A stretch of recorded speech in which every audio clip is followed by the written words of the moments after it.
Ibu Renata, are you there?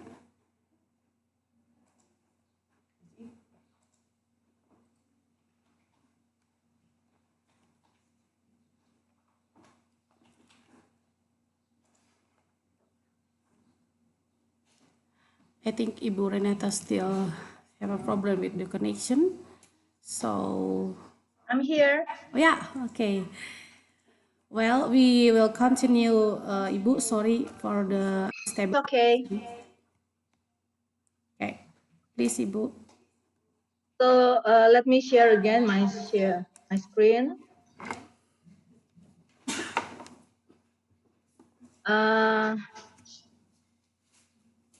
Bisa di ini enggak?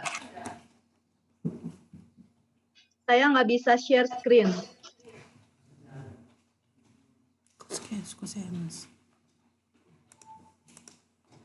Okay, Ibu.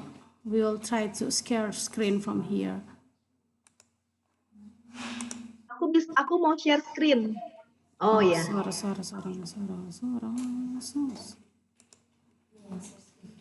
Oke. Satu omong dapat tidak ada. No. Okay. Okay, I'm gonna continue my presentation. As you can see here, those dementia care with dementia and not will make a huge difference, around double the estimate. If you have if an individual have a dementia in their care, the cost is gonna double.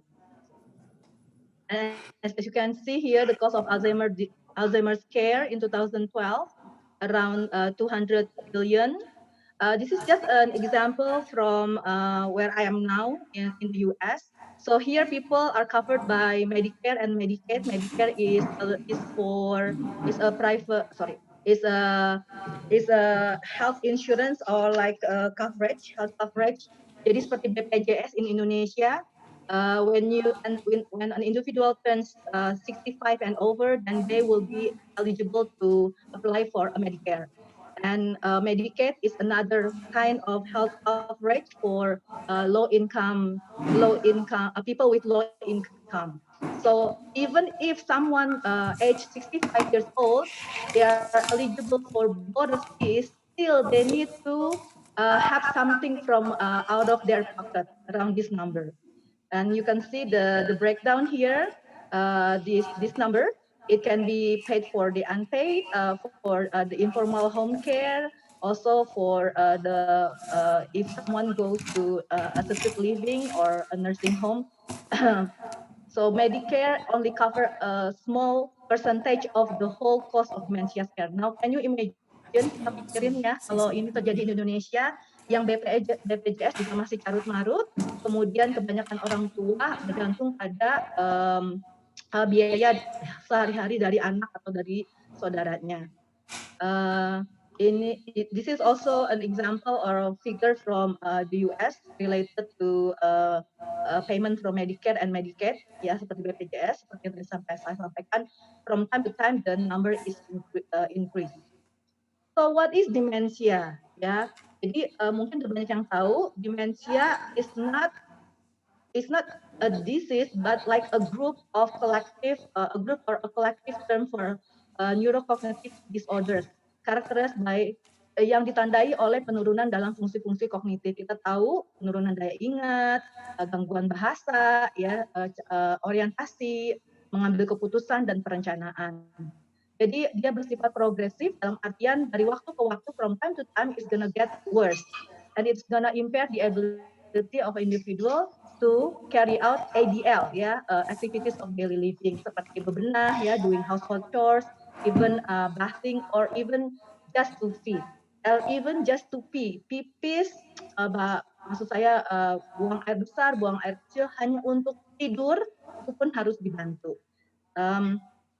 So dementia is an umbrella term. Seperti kita ketahui, Alzheimer is the type of dementia with the highest percentage, ya, Alzheimer 50-75%. Dan demensia menempati angka ke-7 sebagai penyebab kematian terbesar, ya. Dan sampai tahun 2001 jumlahnya sudah mengungguli penyakit seperti HIV, angka kematiannya mortality rate 68%, and in 2015 is going up to almost double, ya 123%. What is the importance of early dementia screening? Yeah, so this is the next thing that I want to talk about. Dementia screening is indeed very important in the prevention and management of global trends in dementia care. Ya. Jadi sangat efektif untuk meningkatkan the outcomes of the dementia care.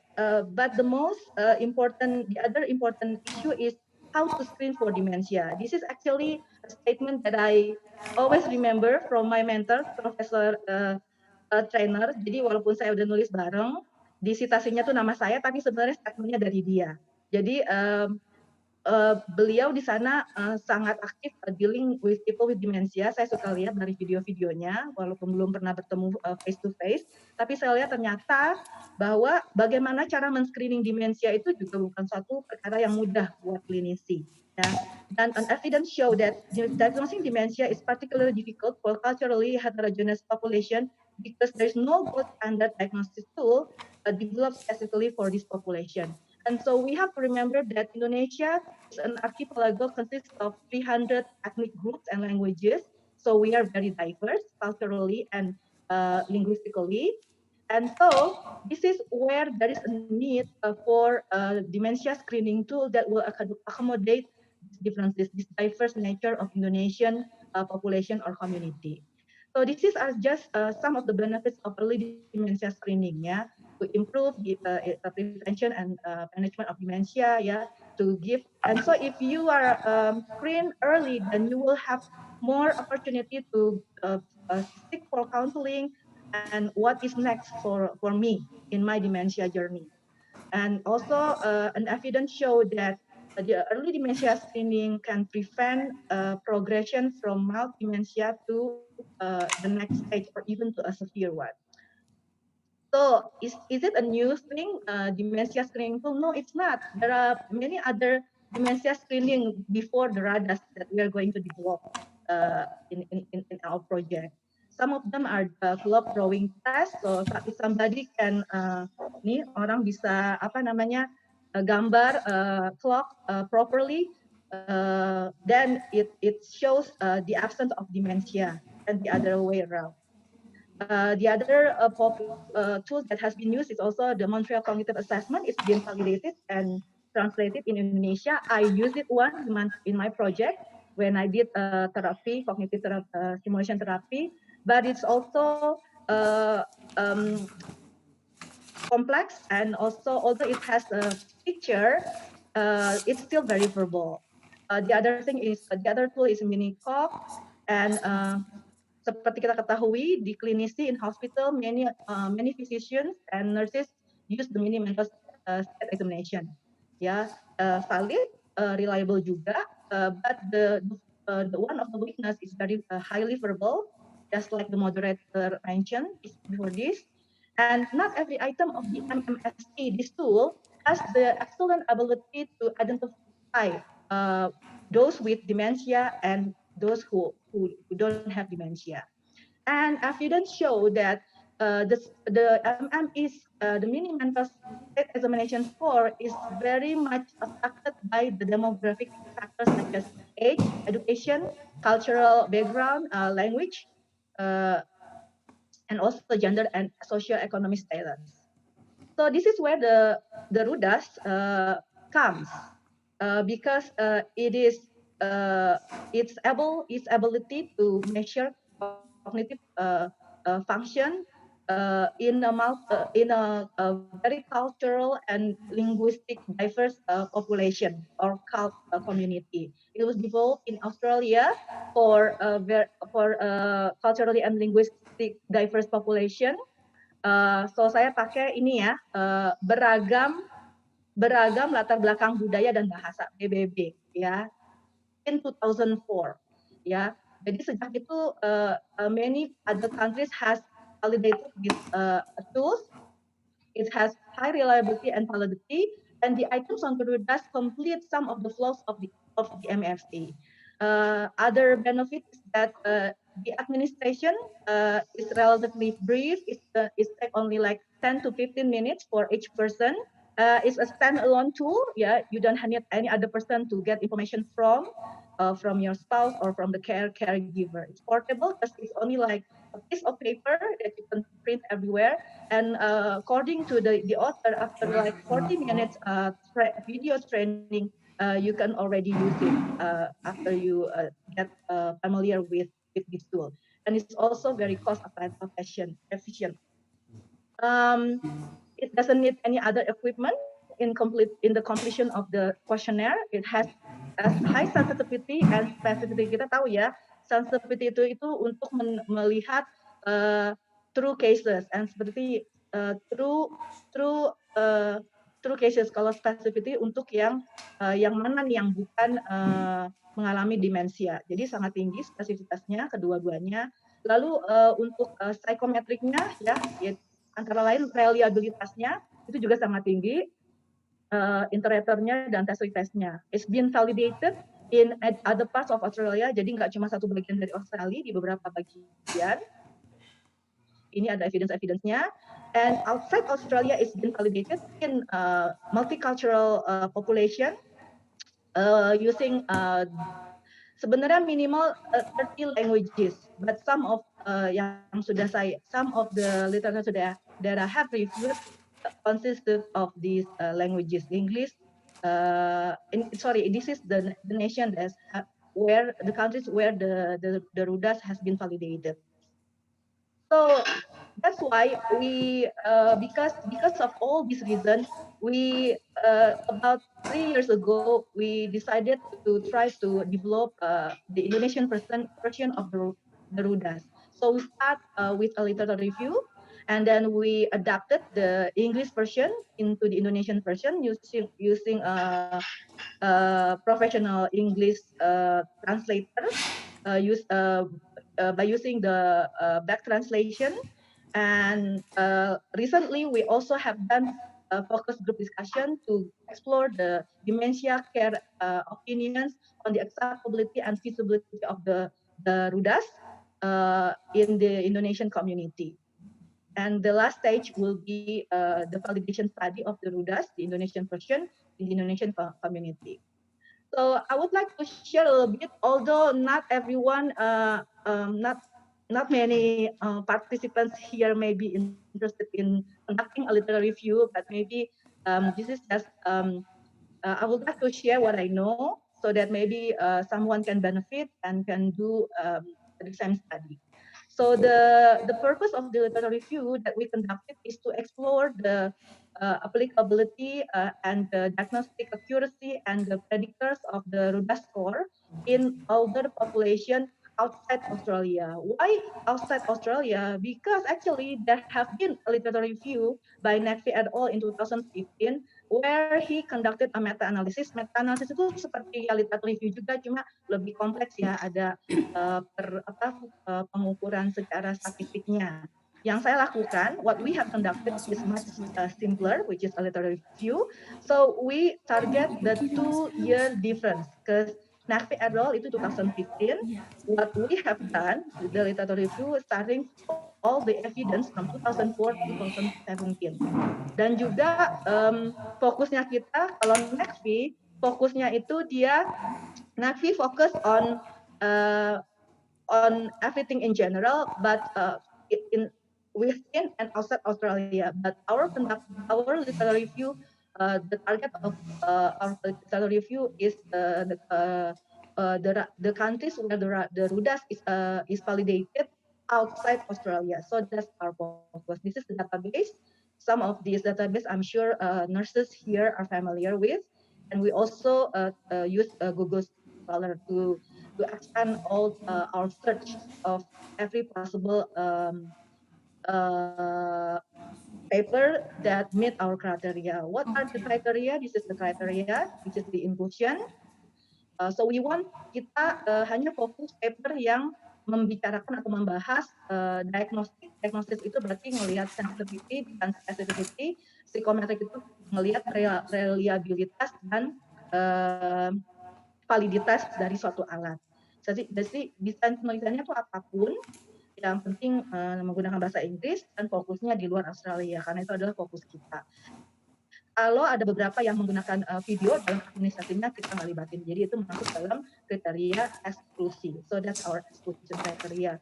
And it's gonna be much clearer if we see this flow diagram. So this is where we start with our search key from every database. At the first stage, we exclude or remove all the duplicates, about 52. We also exclude yang nggak menggunakan bahasa Inggris, yang nggak membahas psikometrik dan diagnostik, dan juga kalau memang nggak ada tersedia full text-nya. Ya, lalu ada 2 tuh yang membicarakan video conference. Jadi dia administer the RUDAS using video conference, so we exclude that one.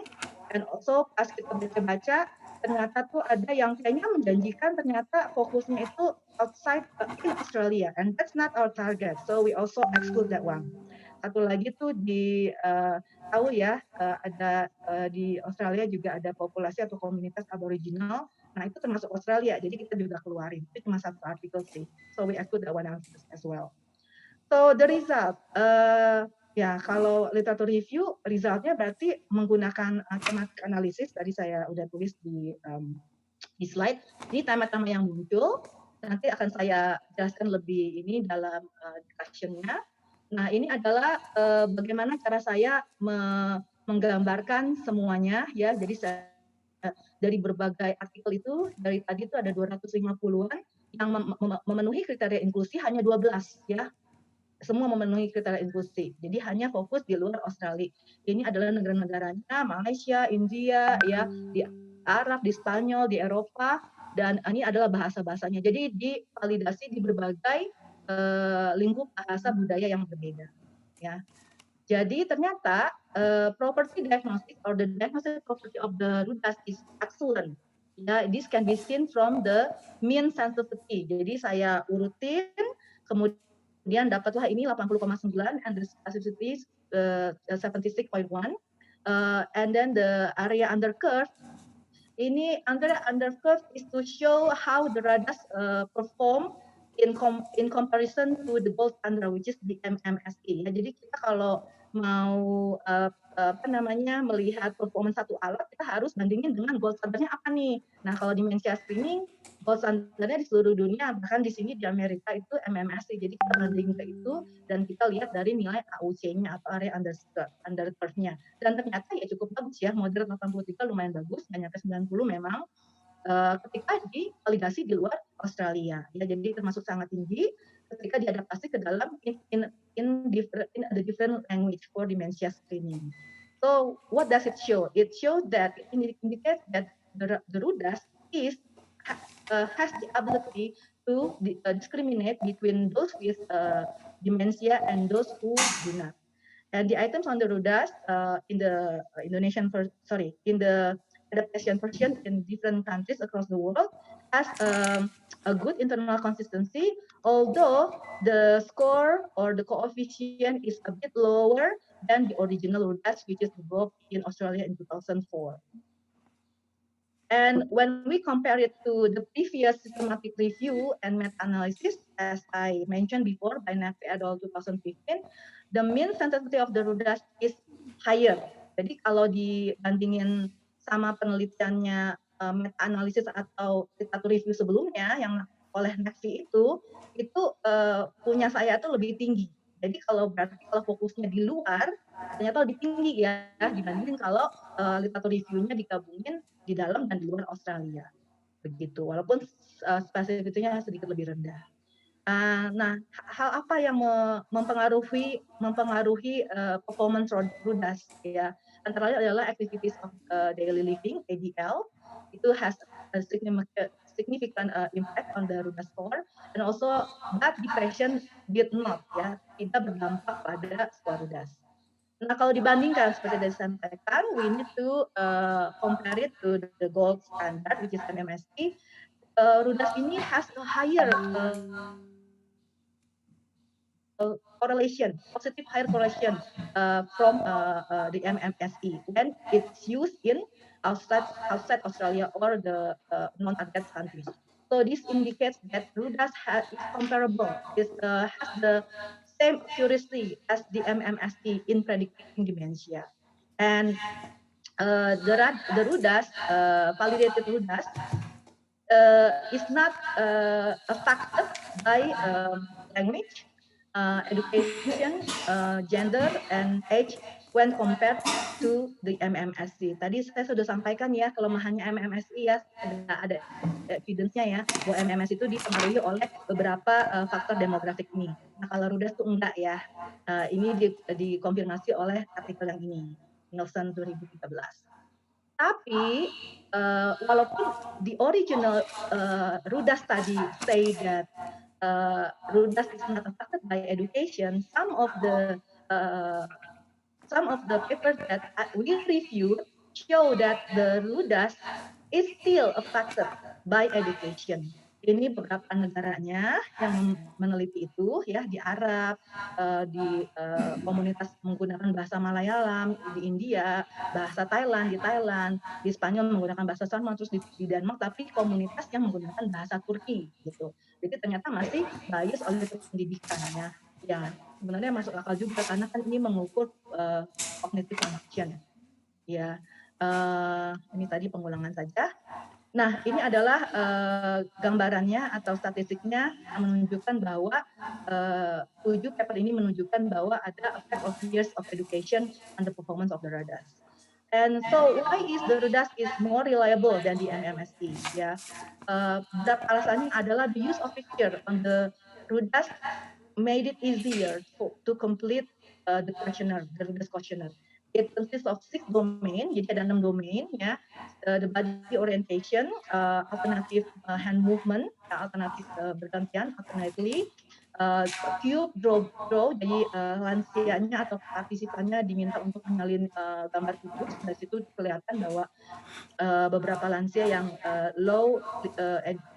with low formal years of education, or illiterate atau tidak artinya tidak mampu baca tulis itu sangat sulit.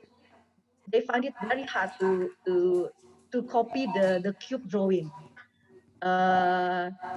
And also why it is reliable than the MMSE, it's associated with some of the tasks. Some of them is the 4-item grocery recall. Jadi nanti kita lihat bahwa ada tuh dalam questionnaire RUDAS partisipan diminta untuk mengingat kembali 4 item grocery apa ya, list belanjaan. Jadi setelah diulang-ulang sampai 5 kali, they still cannot remember the 4-item grocery. Jadi itu membuat mereka juga sulit untuk mengikuti ya. Kemudian ada animal generation, jadi mereka diminta untuk menyebutkan nama-nama hewan yang berbeda. Jadi ini lebih mudah, menurut evidence ini lebih mudah.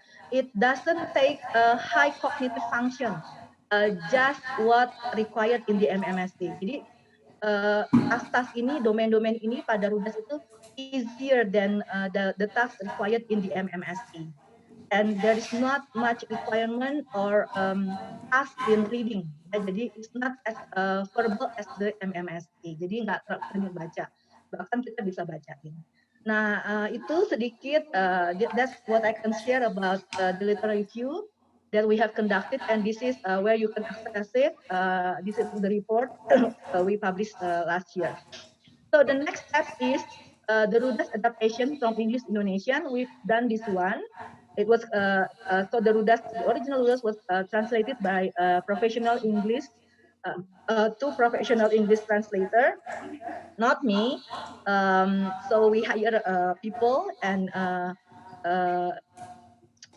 jadi back translation itu ada prosesnya ya, bisa dipelajari di nanti kalau kami sudah kayak apa namanya publish yang ini. Kemudian ketika when there is inconsistency, then the researcher kami will correct the translation, and lalu the translation is review is verified ya by gerontologist dalam hal ini Profesor Trainer and Dr. Chang. And we have also conducted focus group discussion to explore the perspective of the dementia care expert in Indonesia on the acceptability, whether and feasibility of the Indonesian version of the RUDAS, whether it is acceptable or feasible to be used as a dementia screening tool with the culturally and linguistic diverse community in Indonesia. We involved 9 neurologists in a private hospital in Tangerang, Banten, and we asked this question: do you think this translation is accurate and easy to be understood by the lay people? Is this question jadi setiap 2 menit kita tanyain di focus group discussion pada dokter-dokter saraf ini, is there any language or certain sentences that needs changes, and how? What is your what do you suggest to change the language or the sentence to improve understanding or comprehension of the lay people on this task of the RODAS? So the result of the FGD is that the Indonesian translation of the RUDAS is relevant for all the people from culturally and linguistically diverse population in Indonesia. It has pictures and cues on the items that make it easier for the participant to follow. But however, despite all these strength of the RUDAS, there is some task that needs to be amended or modified so that will be suitable to the culture and the social condition in Indonesia. And so it will take us to our next stage of the study. Jadi ini RUDAS-nya sendiri bisa dilihat di internet, tinggal ketik aja ROWLAND Universal Dementia Assessment Scale, nanti ada tuh scoring guide-nya juga ada. Ini RUDAS-nya udah diterjemahin dalam bahasa Indonesia, sebenarnya tinggal kita upload aja karena sudah diperiksa terjemahannya. Nah, beberapa yang menjadi concern dari focus group discussion adalah yang saya merahin. Dan ini akan dibahas pada publikasi kami selanjutnya yang sebenarnya sedang dalam proses dan tinggal menunggu feedback dari sebuah jurnal. So in conclusion, the RUDAS or RUDAS is an effective dementia assessment edition and can be adapted into different cultural and linguistic diverse community because of its strong diagnostic properties. It has ability that is comparable to the MMSE in detecting or discriminating people with dementia and not.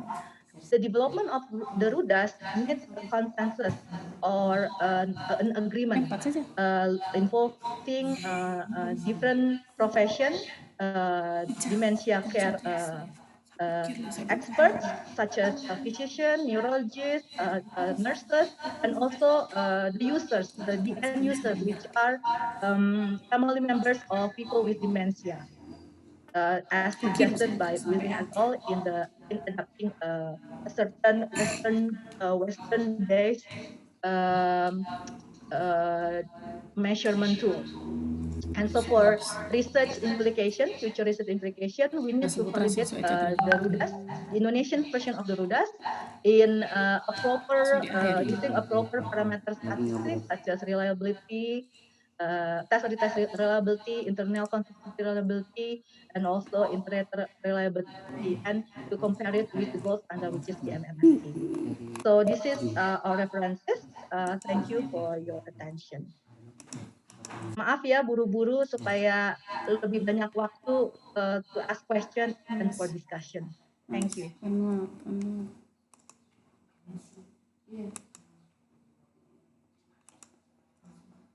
Tolong sayang, aku stop share ya. Bisa suara.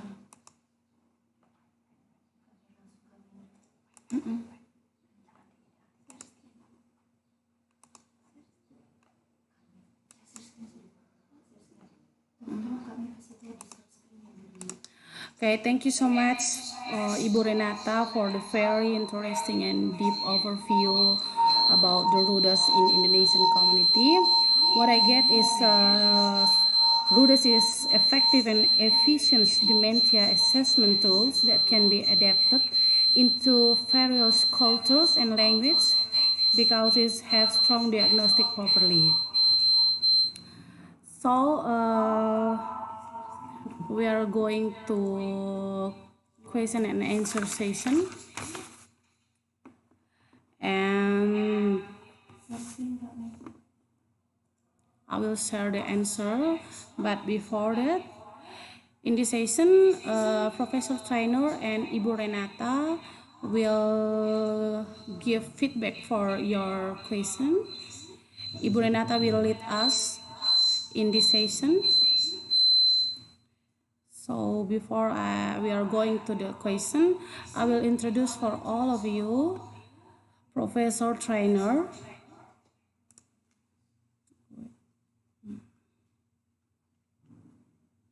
Is Professor Trainer and Dr. Chang here? Are they here? Professor Trainer.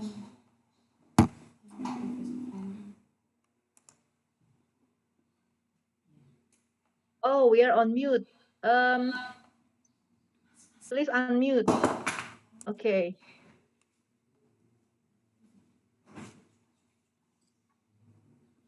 Okay. Hello, Professor Trainer.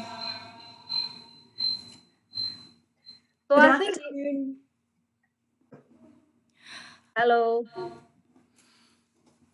Well, I Renata, read it all is of us the Professor Trainer's bibliography. Professor Victoria Trainer is a professor who works in School of Nursing at the University of London. Victoria's experience combined research education and clinical experience in age and dementia care. The focus of our work is on improving dementia care service using qualitative research and practice development technique across care setting with multidisciplinary team. A summary of this work can be found in dementia care health research and education or ADHERE.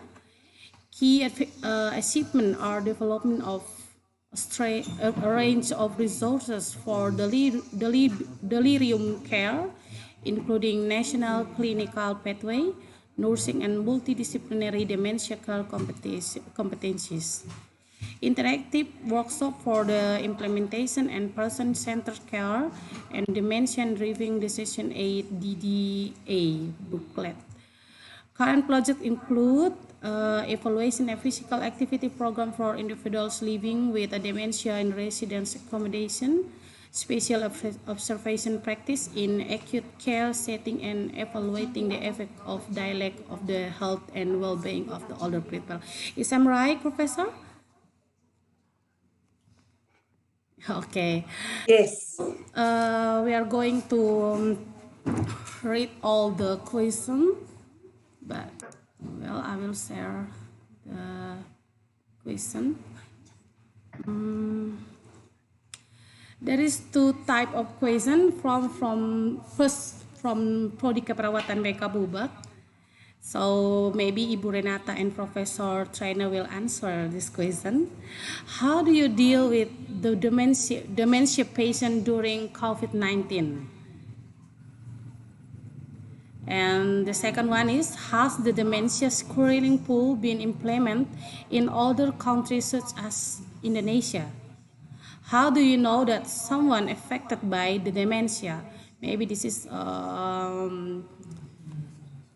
for the first section. Ibu Renata or Professor Trainer will give feedback for this question. Renata, would you like to answer the question about whether the screening tool has been implemented in other countries? This is your expertise. Yeah, thank you, Professor Trainer. That's a very good question. Thank you for the question. Yes, it has been validated or implemented the RUDAS? Terus, wait. Start ulang. Bangun just. Join ulang ke link. Belum sempat kebayar nanti. Ditolak terus pembayarannya Ibu. Ya? Ditolak terus pembayarannya. Nggak bisa. Iya, ditolak terus. Saldo masuk 20. Ditolak terus. Nggak tahu apakah dari sana.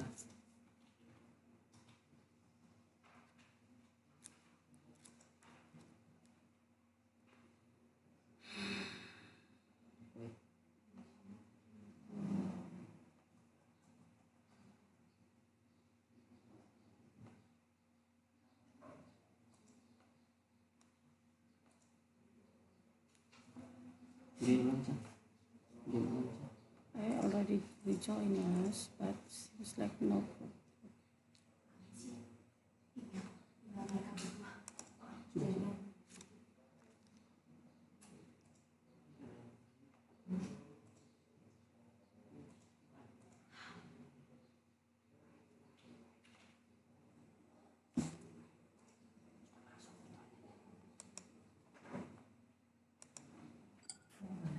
Okay, sorry again for the connection.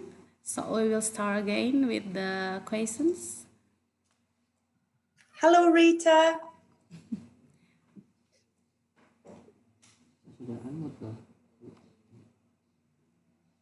Okay, Professor Trainer, and welcome Ibu Rita, Dr. Rita. Now we are continue the question and answer section.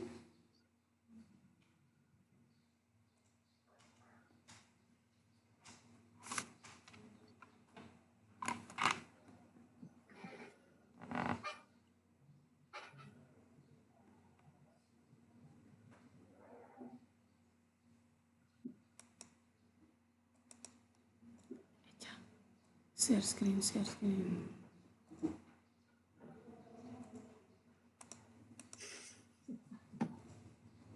So, is Rita, I see you have the picture of Wollongong on your background. How beautiful. Yeah, that's just to show our international friends. Maybe not as nice as Bali. Ah, yeah, Bali is a wonderful place. Yeah. I think, Vicky, you've been to the Bali as well? Did you? Fokus ini nggak betul.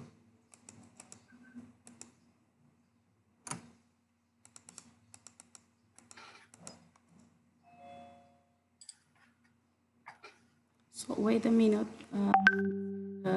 Question. Do we wait for Renata to come back? Yeah, and we wait for Neta to come back. Rita and I are very, very happy to be seeing all of you in Indonesia. It's very special. We are very excited with this webinar because we're having you both. Yes, a new pleasure for world. us. Yes.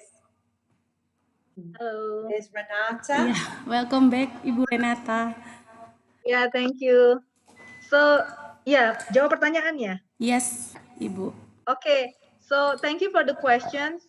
So if you, in my presentation, I actually presented a table where, based on the literature review that we conducted, 4 continents at least, until we did the literature review, has implemented or validated the RUDAS in 4 continents. I think the only continent that has not validated the RUDAS is where I am now, which is the US, because they're so proud of the MMSE. That's one of my assumptions. So the Europe country has validated the RUDAS. Many of Asian country, India, Thailand, Malaysia, Indonesia soon will be. Europe in Denmark, I think in Spain, Pacific Asian, it will be Australia and New Zealand. Some of the Middle East country, North Africa has also validated the RUDAS. Thank you. Well, I think Ibu Renata already mentioned about the dementia screening tools that implement in other country. Wow, it's worthwhile ya, Ibu ya. Udah mendunia ternyata. Yeah, the outcomes is actually good. It shows the RUDAS when implemented in different countries, it has a good validity and reliability. That sounds great, Ibu. Well, for the first question, how do you deal with dementia patients during COVID-19? I think because the connection is getting down, so we can't hear anything for you. So who will answer these questions, Professor Trainer or Ibu Renata? Maybe Professor Trainer or Dr. Chang can share a little bit what they do in Australia, because during COVID, I'm just at home. I'm just because I'm not eligible to work outside campus. Rita, yeah, Rita, would you like to answer that question, or would you like me to? Okay. Yeah, I can answer some of that as I know. Actually, for people with dementia, that during this period of time, I think it's very difficult, especially social isolation. So I think University of Wollongong, and also we have a partner university in UK and USA. We actually going to conduct research about social isolation for older people, but it's not particular for people with dementia. But I think same with other general population, everyone has been, stay home. For Australia, we stay home for like 2 months, I believe. And then now we are able to have small group of meeting and small group of the, with the family as well. And then we are able to go shopping. But in terms of this COVID-19, as social isolation, but for older people, especially people with dementia and their family, we are very, very concerned about whether they will be infected by the transmission if they go to the public area. So at the moment, we still encourage older people to stay home. So, and also the family, if you live with older people, then you have to be careful not transmit the virus to your older person at home. So I think it's still a big concern because in Australia, we have like how many deaths rate? I can't remember now. I didn't follow up after this, after a few weeks. So then it's most of our the people pass away because of COVID-19 is older people like 70 over. We don't have a really young people actually die from the COVID-19. So it's a big concern for older people, but we can't do anything at the moment. But some of our association actually they contact them by the phone, and also they have some volunteer to visit the older people and then to provide some, catch up with them and to make sure they are fine when they stay home. But it's still very dangerous, even though the volunteer visit the older people at home. So that's why they have a mask when they visit the older people. So I think that's what I know. Maybe Vicky can explain more in detail. Yes, could I share the screen? I have something I would like to show you. Sure, Professor. Thank you. So in Australia, oh, this is the wrong one. Hang on. Did you see a Google page? Not yet. How's that? Do you see a Google page? Yeah. Yes. So you'll know that in Australia, a lot of older people live in nursing homes, more than in Indonesia, probably the same as the United States of America. And Do you see this picture here of a pod? So the nursing homes, there was an engineering company created small pods, and they delivered the small pod so that family members can visit the older person during COVID. So there is a screen between the family member and the older person. And can you see here with the screens having a tea party? Yeah. And this is one of the partners that Rita and I work with. They're called Harbison, and they are opening their pod. So one strategy that nursing homes had to take was to make sure that the family members could visit regularly to the older person, particularly the person with dementia. And as Rita has explained, it's very distressing. So we have to be delivering the best dementia care at this time to reduce the anxiety and the agitation that people with dementia experience normally. It has tested all the nurses and all the family members. So I think we just have to find more patients like we do in everyday life for the COVID. Thank you so much for the feedback, Dr. Rita and Professor Trainer. So follow and obey health protocol by government is the best way to keep safe and healthy for dementia patient. So as we know that elderly is the high risk for COVID-19. Well, we are going to the next question. How do you know that someone's affected by dementia? So maybe Professor Trainer. Oh, I can try answer. I can try Okay. answer that question. Thank you. Jadi please excuse me to use bahasa. Jadi sebenarnya ada 10 tanda dan gejala demensia ya. Kalau kita lihat itu banyak flyernya dari Alzheimer Indonesia. Mereka sering melakukan penyuluhan-penyuluhan. Saya sendiri pernah terlibat penyuluhan-penyuluhan ke sekolah-sekolah 10 tanda dan gejala demensia. Yang paling mudah adalah ya mulai suka-suka lupa, pikun. Misalnya kalau orang tua ngasih kembalian tuh mulai salah. Yang ada kan beberapa uang Indonesia tuh yang gambarnya rada-rada mirip ya. Itu mengembalikan uang juga salah. Kemudian tanda-tanda yang lain juga ada ya.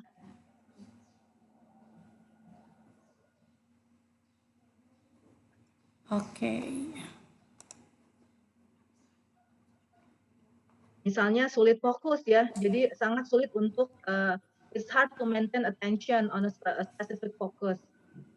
Juga what is familiar, what their routine change, what's familiar for them becomes very hard. Misalnya apa?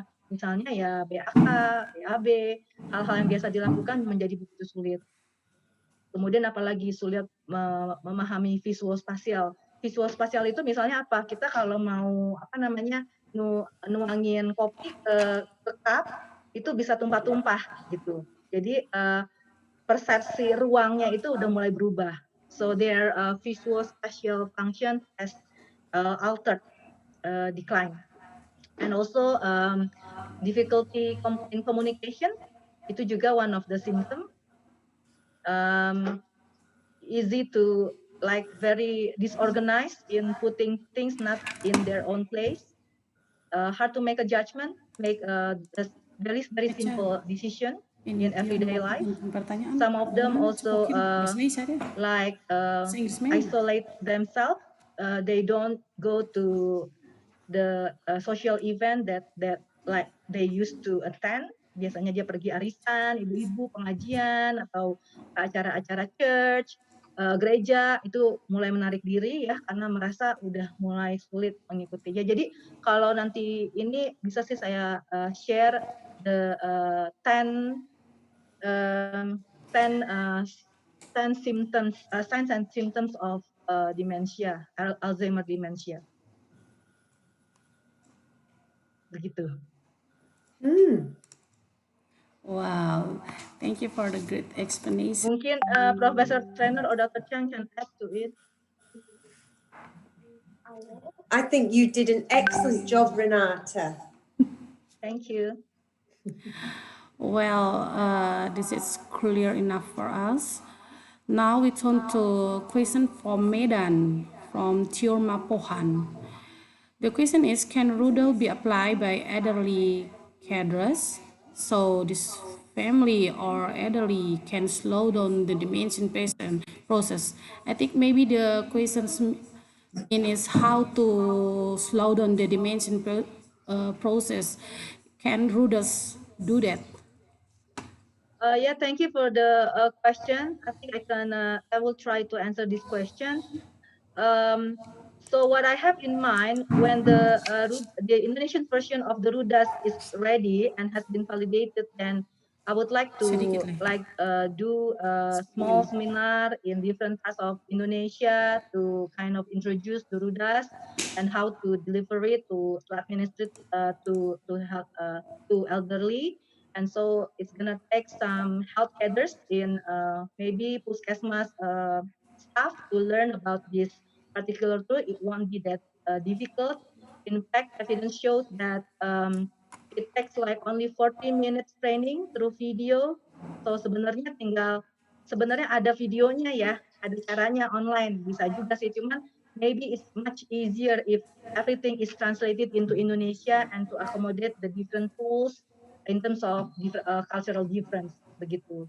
Jadi and of course, yeah, evidence show, and that's actually one of the reason why I think the RUDAS is important, because evidence show that early screening, dementia screening, not necessarily the RUDAS, but in general, it can prevent dementia progression from like mild cognitive impairment. Yeah, it can be prevented to go further to the more severe one. Jadi nggak sampai parah-parah banget, itu udah bisa dicegah dengan kita early screening using the RUDAS gitu. Okay, thank you very much, Ibu Renata. So with RUDAS, we can slow down the dementia process. Next, has RUDAS Indonesian been accepted by the Ministry of Health or Indonesian Gerontologists Association to be used?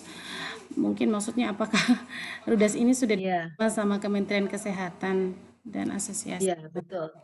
Yeah. So if you, in my presentation, the last stage would be to validate the RUDAS in the Indonesian translation, because the translation is ready. It's just that we need to have a plan, a proper plan, because to do a validation study is much more complicated than just the adaptation process, atau terjemahannya tuh lebih mudah ya. Tapi validation study itu kan ada harus ya mikirin the funding, and also which hospital are we going to use, and who's gonna, the neurologist, we have to involve the dementia expert. Ya, yang paling gampang adalah neurologist in Indonesia. Actually, there has been some interest in some hospital, but then because I'm here, still a bit difficult to progress to the next stage gitu. Jadi apakah accepted by the Ministry of Health in Indonesia or Gerontology Association? In the process, actually, I have had some small discussion with gerontologists, neurologists in some hospitals. Yeah, and actually the interest is good. I mean, their feedback is good. Okay, thank you, Renata, and we do hope that RUDAS can be accepted in Indonesia and as soon as possible can be used to screening the dementia patient. Now we are turning to second section, and our speaker is Dr. Rita Chan.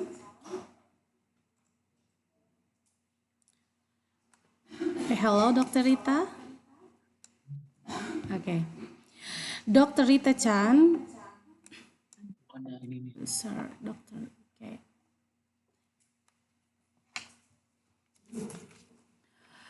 Dr. Rita Chan is a course coordinator of the postgraduate certificates and Master of Science in Gerontology and Dementia Care of Wollongong University, Australia. She had acted as a nursing home accreditation advisor and appraiser of residential aged care facility, member of Community of Dementia and Age-Friendly City Promotion, member of Committee of Long-Term Care Development Panel by government invitation to the Department of Social Affairs and Department of Health and Aging. The focus of her research is on improving dementia care service, including reminiscence therapy, age-friendly environment, evidence-based nursing implementation, and dementia education training. Well, we are pleased to welcome Dr. Rita to present her presentation. Okay, thank you for having me here today. But I would like to let Victoria to present her part first because she has a meeting shortly. So I will introduce University of Wollongong and also about the course Victoria and myself. We are running, Master of Science in Dementia and Aged Care. But Victoria will introduce our ATIA, which is a research center in University of Wollongong, and she's the director of that research center. So I let her introduce that first, and then I can introduce University of Wollongong and also our degree. Okay. Vicky, I can share the screen for you for our ATIA website. Rita, and before you do that, Rita, Yeah. please can I ask that you share the Adhere website? I have something else I'd like to share with the group. I just stopped share. Yeah. Sorry, because this schedule has changed slightly, we haven't had an opportunity to talk to one another. So I would like to follow on from Renata's presentation and share with you detail about how you identify dementia. So please, can you see this? Is it delirium, depression, or dementia? Yes. Yes.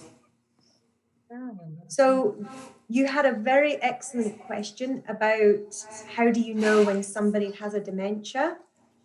The other important aspect of recognizing dementia is that you don't confuse it with something that can be reversed or treated more easily. We know that dementia is a progressive disease, and if you have a dementia, you can be well cared for, people can be kind to you, you can have a good environment, you can even have some medication to help you feel better, but inevitably your health will deteriorate. But very often dementia is confused with delirium or depression. And as gerontological nurses or physios or occupational therapists or whatever health discipline you work in medicine, it's really important to develop a good understanding of delirium and depression as well. In that way, you can eliminate treatable causes that may make somebody look like they have a dementia. Renata gave an excellent overview of what somebody with dementia looks like, but as she described it, you may have thought about other experiences it's similar to. So dementia can sometimes look like a delirium or a depression. Now with delirium, it's extremely treatable because often a delirium, the confusion that the older person might experience is literally because of an untreated infection or even malnutrition, dehydration, or constipation. So if you reverse the infection, treat the infection, reverse the dehydration, give somebody good nutrition, and so on, you can actually alleviate the delirium and the confusion will lift. And you will realize the person does not have a dementia. Now, in Australia and America, where the aging population is a higher percentage, it's very common for older people to have a diagnosis of dementia incorrectly given to them when in fact they have a delirium. And it's because the practitioners in these countries are very ageist. As soon as they meet an older person who is confused, they label them as having dementia. And non-specialist practitioners think they know about dementia, and they actually label people incorrectly. Now, can you imagine if you get that label of dementia when in fact you have a delirium? And I can see Renata nodding, so she's obviously had that experience.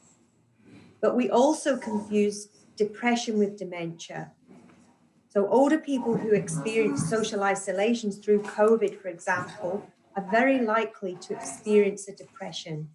I know that older people in Australia have been heartbroken by not being able to see their grandchildren. And the family members have secretly had to find some woods behind. Do you see where Rita's can show you the beach? Well, right behind the beach, we have a mountain range. And I've heard that lots of family picnics have taken place in the mountain range to try and prevent depression, because the grandma has been so heartbroken at being separated from the grandchildren. Other things cause depression, obviously, widowhood or poverty associated with older age.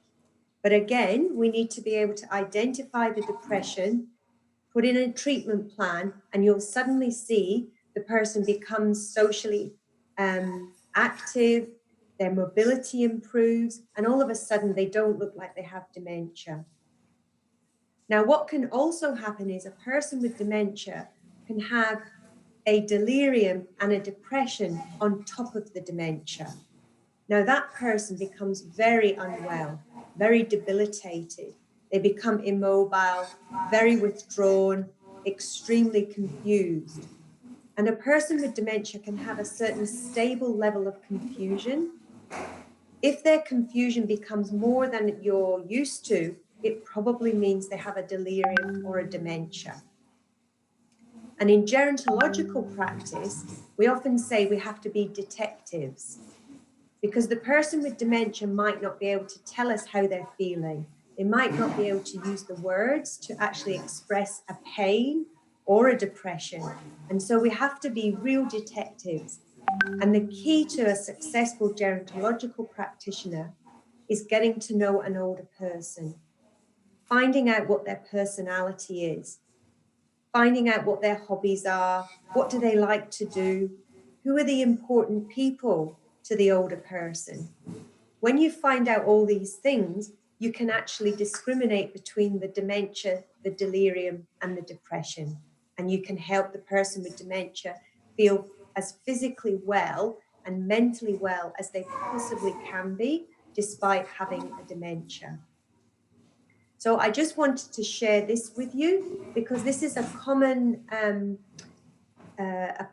explanation of the differences between delirium, depression, and dementia that practitioners in Australia use. This particular table is in some clinical practice guidelines, and whenever myself and Rita are doing teaching to undergraduate bachelor students or our post-registration nurses in nursing homes or hospitals, we use this chart to help them understand that dementia is not an inevitable part of old age, and for them to think about when there are treatable illnesses that the person with dementia may be experiencing, or importantly, eliminate and treat the delirium or depression, and you'll find the person does not have a confusion and doesn't appear like a person with dementia. So really, I just wanted to complement the work that Renata was presenting today with this short overview of the difference between dementia, delirium, and depression. So that was all I really wanted to share today. So do we sort of open it up for questions before Rita presents? Ada pertanyaan enggak? Yes, yes, Prof. There is part from Upik Mawati. The question is, it is about assess the older in dementia. How do you doing in this situation? Maybe the strategies because of the COVID-19 And is the RUDAS can be formed in hospital? I think the first question already answered, and we are now going to answer the second. RUDAS can be performed in hospital. Renata, you have sparked interest in your colleagues. They love the thought of using that RUDAS. It's very good presentation. So there are tools that we can use to detect delirium and depression. So for depression, we use the geriatric depression scale. And for delirium, we use a tool called the 4AT. So I shall put them in the chat. And these tools are also, the 4AT, I believe, has been translated into many languages, but I don't know whether it's been translated into Indonesia, but it's very a straightforward tool to use. So I'll put those in the chat for you. And the geriatric depression scale, again, is a very simple tool, but I do not know whether it's been translated into Indonesian.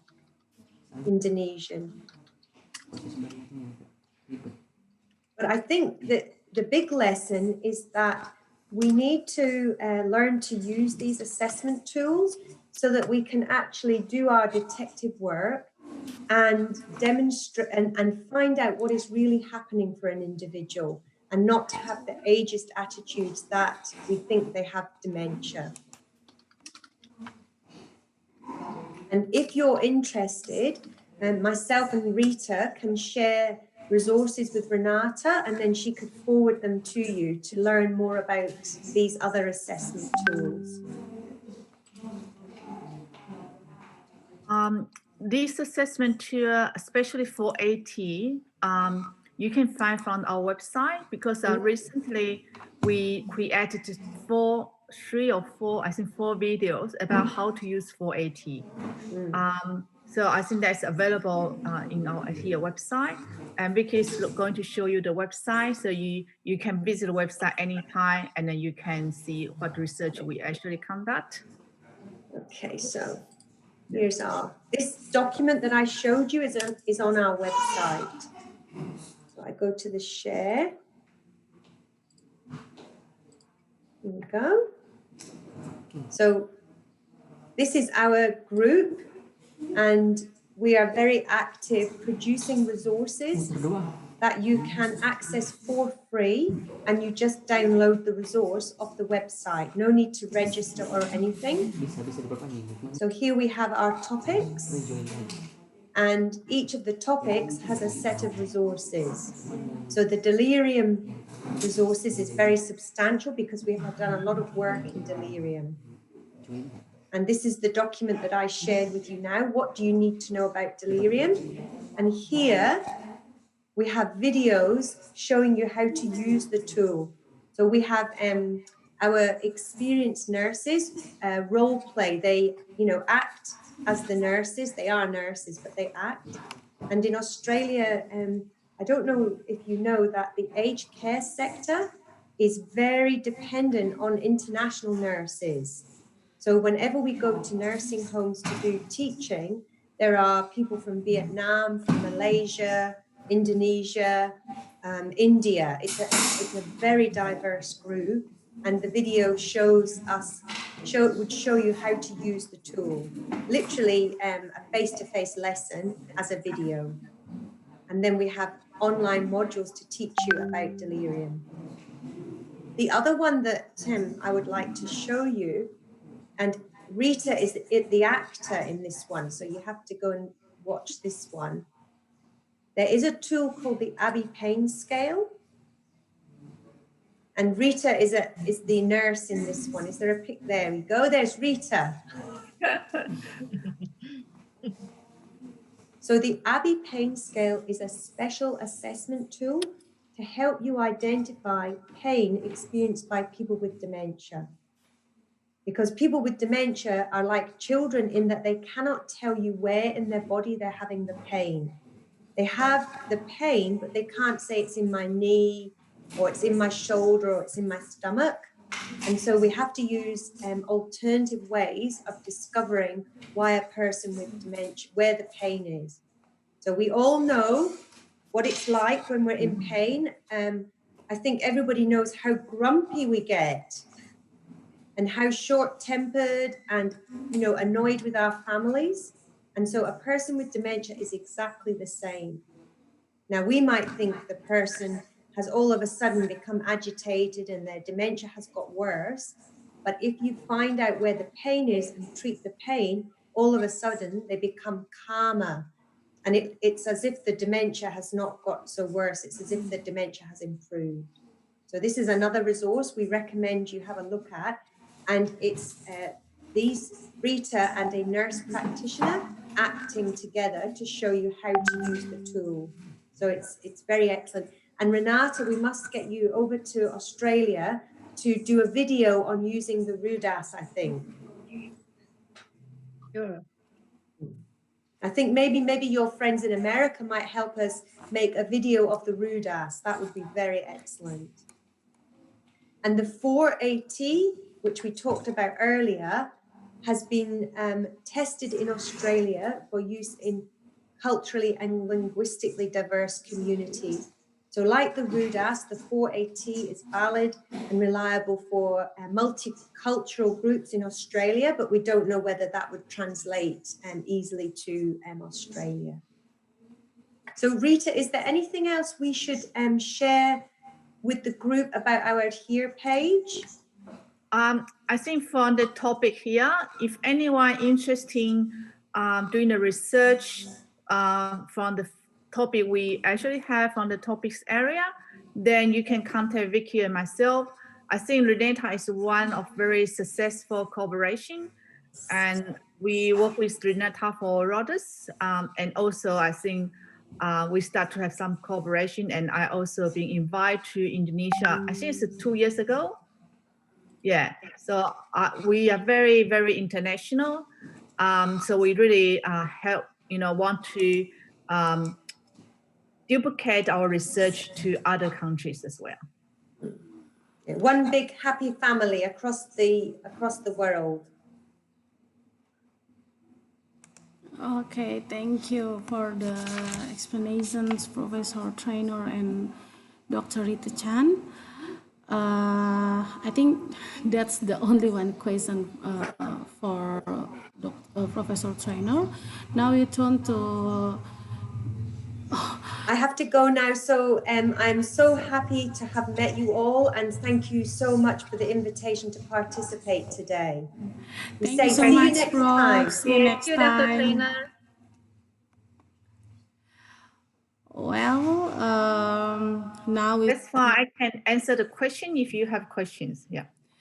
Yeah, I already read the questions and Professor Trainer, I think, already answered. But okay. Now we are going to hear the presentation from Dr. Rita. Yeah. Okay. After all the presentation about dementia and also the research, so I'm moving this topic to the course. So under the University of Wollongong, we have a graduate certificate and Master of Science, and we have two specialties. First is person-centered dementia care, and another one is leadership in gerontology and rehabilitation. So before, this is brand new course. We actually update and change the name of the degree, and also update all our content and resources. So we would like to use the person-centered dementia care because person-centered is the key approach to care for people with dementia. So that's why this update course, we changed the name of the degree called person-centered dementia care. And also another specialty is gerontology and rehabilitation, but we add leadership in front of that course because most of our participants, our students who are experienced nurse, experienced social worker, experienced of a physio. So, and they would like to upgrade their career. So most of them, they upgrade to the leadership position. For example, they become consultant or they become the nursing educators. So that's why our course have changed the focus and then to focus on person central and the leadership. And I'm the course coordinator of this course. So if you're interested in this course, you can contact me as well. Okay, this is our university. I just briefly to introduce our university. Our university is in New South Wales, which is part of the Australia's one of the biggest state, and we are away from Sydney, around 1 hour's drive. Then we also have a campus in other country. It's offshore campus, including we have a offshore campus in Dubai, and we have offshore campus in Hong Kong. Then we have a lot of cooperation around the world. You can see this is all our cooperation or our partner university. So the city is so pretty because all our campus.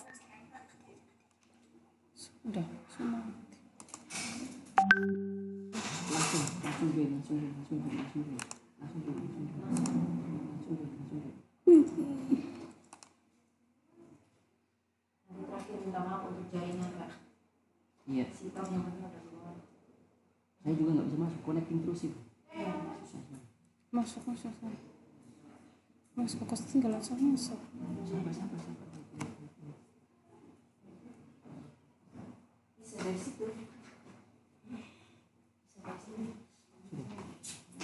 Sudah. Not yet.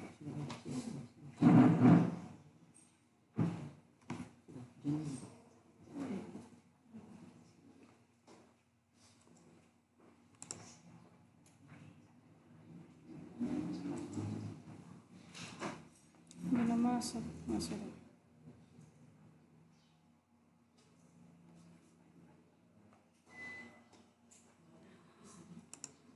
Oh, I am so sorry for the internet issue. So, Dr. Rita, can you continue the presentation? We are so apologize for this displeasure.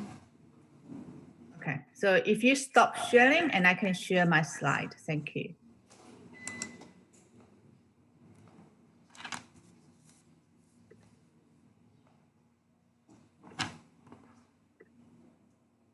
Okay, so I continue with our campus. We have a 6 campus in New South Wales, and most of the campus actually along the beach side. So you can see how beautiful our campus is because all around the beach. And let's go next. And School of Nursing actually under the Faculty of Science, Medicine and Health. Okay, then we have a over 100 degree under this faculty. And we have 425 academic and professional service staff for only this faculty. And our ranking, University of Wollongong actually is ranking top 100 in the world by 2020. Especially nursing, we are in the very good ranking, in the top 200. So in the QS ranking, we actually in the top 150, especially in those areas you can see from here. Okay. So our age and dementia care program, you cannot find any, you can find not many age and dementia care program actually in Australia or in other countries. So this is very unique. One of our university actually, campus is actually going to use the age and dementia care program for international cooperation. That means other university actually would like to join degree with us to run the age and dementia care program in their country. So, and in Australia, we probably have like 3 universities run the master degree in age and dementia care. So our course, so graduate certificate actually is 1 year part-time, and normally international students do half year, 6 months for full-time. Okay, and then you need to do 4 subjects. And graduate certificate in leadership is the same. You can do 1 year part-time or 6 months full-time. And for Master of Science, Some of our local students, they like to do the graduate certificate first and to see whether they want to continue to upgrade to master degree. So they can do the graduate certificate and then move to the Master of Science. And then all the subjects they already take, they can get the credit for that. So if you do the graduate certificate for 4 subjects and you move to the Master of Science, you only need to do 8 subjects. So this is the course.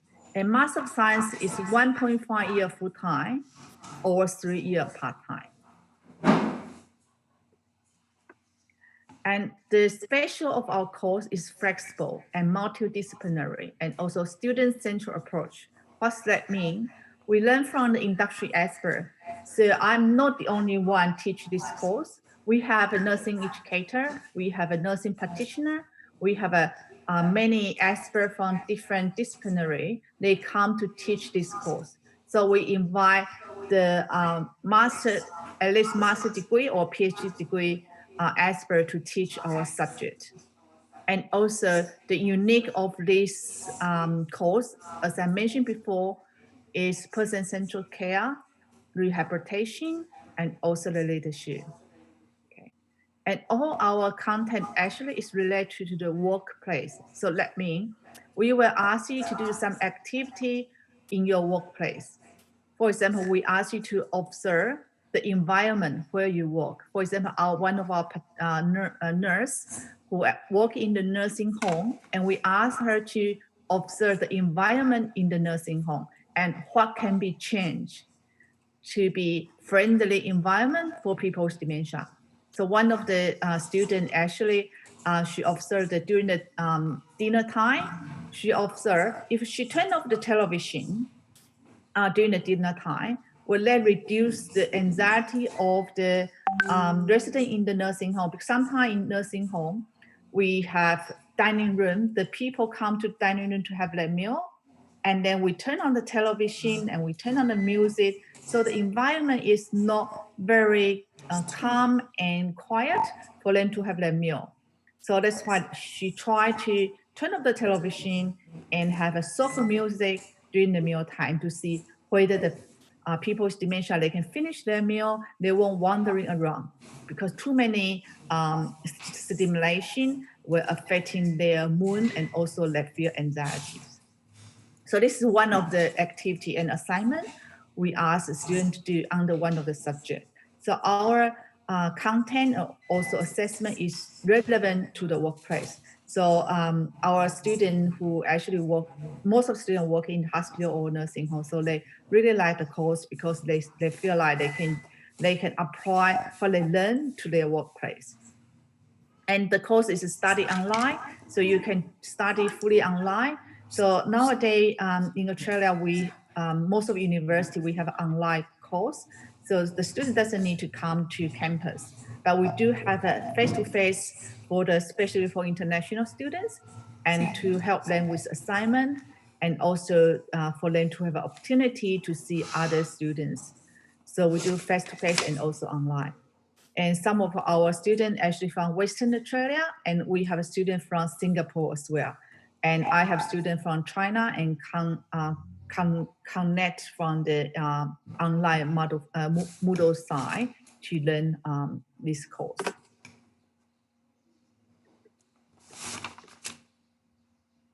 So as I mentioned, this study, we have face-to-face, we have an online session, and also we have an assessment task for each subject.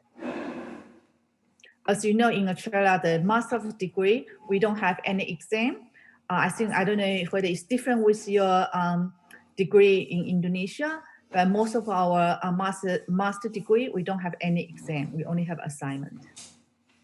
And student graduate from this course, as I mentioned, they would like to upgrade their career to be a leader or to be a specialist in dementia care. So for example, one of the students, she's working in nursing home for 10 years, and she's going to promote to be a nursing consultant in dementia. So that's why she take this course to upgrade her knowledge and then to apply for the nursing consultant in dementia. So that's the, in Australia, we have 2 semesters, and you can enter each semester I think it's not like in Indonesia, you only have a once a year you can apply for the course, but in Australia we have you can apply the course twice. So one is autumn section and one is spring section. And I think our season is opposite with Indonesia. So autumn section is start from March and spring section is start from July. So normally students apply a month before or 2 months before. And the application process is very easy. You can just direct to apply from the UOW online. So you don't need to mail all your document. You can just scan and then with your application and send to the UOW online application. So it's very easy. Okay. And here is about the course via English requirement. And there's more information about the course online application. You can just click the link. And also there's a postgraduate, the course, what kind of subject you're going to take. That is about the course handbook. You can click here to find the course outline and also the subject you can take. And here I'm going to show you the postgraduate health degree. We have just create a video. And then this is in the website as well to show you our health degrees. So let me just see whether I can play this video for you.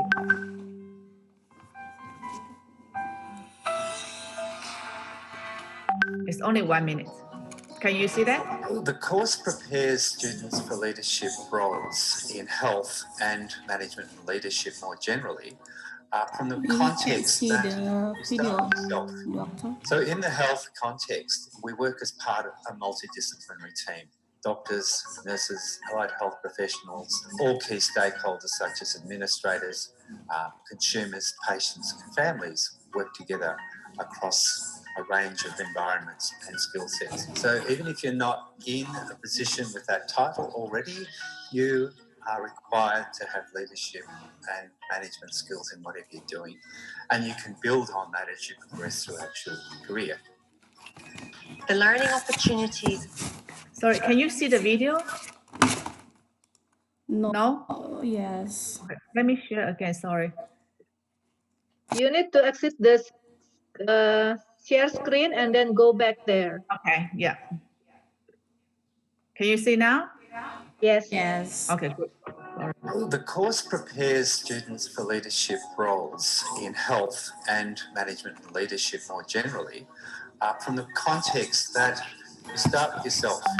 So in the health context, we work as part of a multidisciplinary team. Doctors, nurses, allied health professionals, all key stakeholders such as administrators, consumers, patients and families work together across a range of environments and skill sets. So even if you're not in a position with that title already, you are required to have leadership and management skills in whatever you're doing. And you can build on that as you progress throughout your career. The learning opportunities in the modules for each of the subjects in the degree provide learners with the opportunity to take on leadership roles. And all the assessment tasks are work-based activities. For example, engaging with your team to develop new policies, amend existing policies, undertake environmental audits and design evaluation processes for your workplace. The curriculum has been developed by experienced academics, but most importantly in consultation with senior clinicians. Whenever we update our learning material, we consult with our clinical leaders across different care settings to make sure that the experience is contemporary for the learners and the colleagues enrolled in the degree.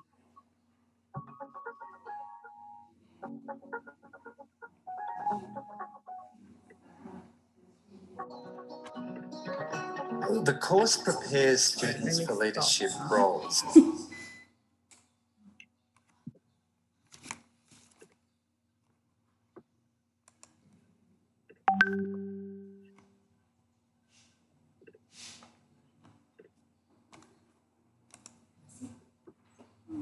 Okay. Okay, I think I have a few more slides. So, and that is our Master of Science. Now I would like to introduce our doctor degree as well. Our doctor degree actually is minimum 3 years and also maximum 4 years. So for anyone who would like to do the research in aging dementia care, then we welcome you to contact us, and then we can plan how you're going to do your next step. For example, you can do Master of Science, or you can do Master in Research, or you can do the doctor degree. So, and all the information you can find from the link.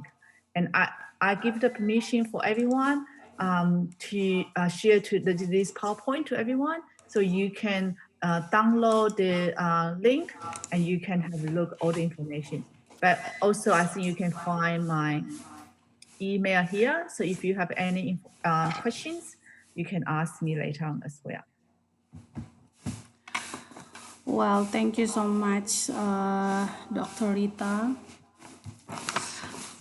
We have a question from some friends. They ask about do University of London or other university in Australia provide online master for pursuing master degree, because one of the participants want to continue her master degree, but she also asked me about how to handle with study and work, because she wants to study online and then work in Australia. Okay, yeah. So as I mentioned before, our Master of Science degree, you can do fully online. So some students, they actually locate in overseas. So as an example, I mentioned one of the students in Singapore, and she worked in the Department of Health with the government, and I never meet her in person, but I meet her online as well. So, and then she did all the courses, she submit her assignment online. So we have a platform, it's called Moodle Sci. So you, all our modules, so normally for our subject, we have like 8 to 13 modules. So all our module is in the Moodle site, and also you can submit assignment there. The second question about working experience. So this course, we don't provide the placement, because this course is designed for the people who already work in the aged care, or people want to move to aged care. I have a student who actually, she doesn't have any degree in the health related degree, but she would like to move her career from the business to aged care. So, and then she write me motivation letter, and she also show me her study plan. So I approve the application, because people want to move to aged care because of the population aging. And for students, if you are international students, you want to work in Australia for your study, that is fine. You can work 20 hours per week. And normally our students who from overseas, who already have a registered nurse qualification, so they cannot work as a registered nurse. They haven't got the certificate as a registered nurse in Australia, but they can change their registration in Australia, but you need to pass the certain exam, and you need to do some short-term course. Last year, if you already have a registration in your own country, you can do the 3-month course to change the license, Australia license. But from this year, they changed the policy. So no more 3-month course, but they need to do OSCE exam. OSCE is the scenario basis exam. So you need to conduct the exam and then pass the exam to change Australia license if you already have overseas registration. And then you will be able to work as a registered nurse, which is a higher pay than assistant in nursing. So most of our students, international students, they start a nursing career in Australia as an assistant in nursing, which is care is this student who haven't had a registration. So they become assistant in nursing in hospital or in nursing home. So this is the working opportunity for students who would like to study here, because it's quite expensive to pay the tuition fee and also to pay their living expenses in Australia. So most of our international students, they actually work in the aged care or hospital as assistant in nursing. Thank you, Dr. Rita. That's a really great explanation. So we can study and at the same time we can work to get some for money for living alone while we are at Australia. We're still waiting for another question for all the participants. So you can send the question in Indonesian language. Keluar dulu tadi. Translate it.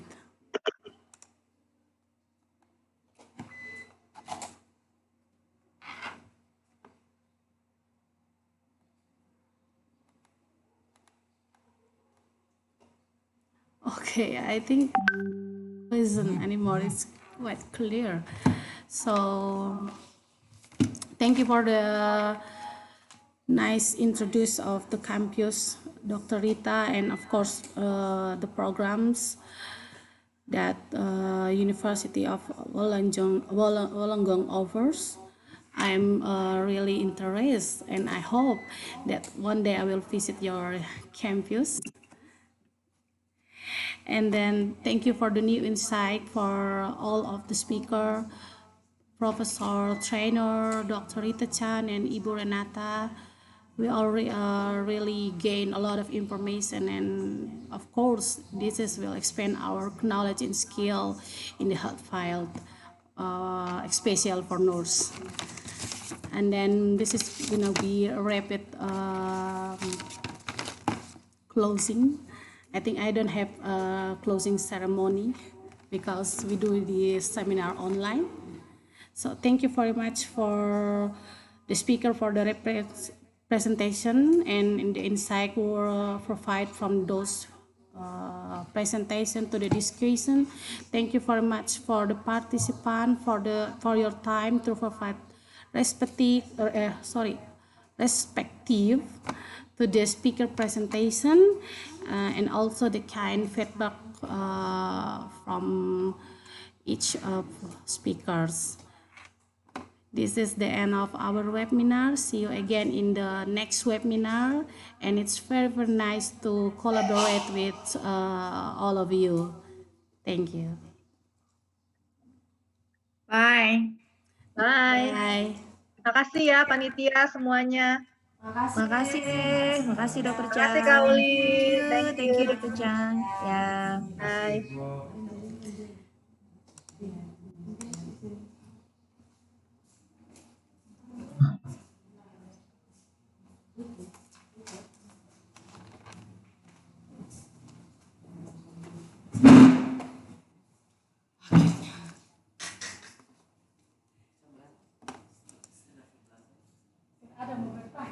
Tidak ada bertanya. Satu orang saya dari itu satu orang.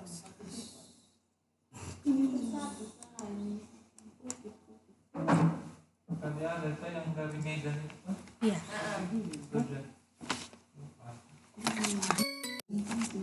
Tapi kalau dari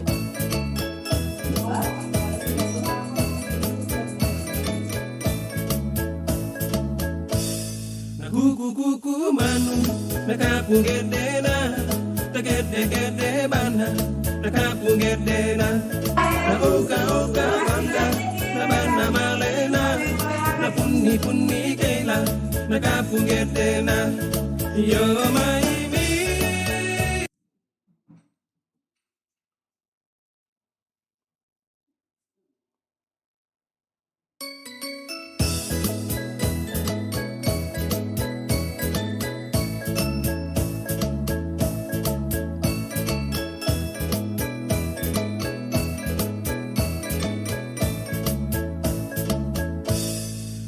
kuku manu nakapu gedena gede bana nakapu gedena na oka banga na bana malena na punni kela nakapu gedena yo mai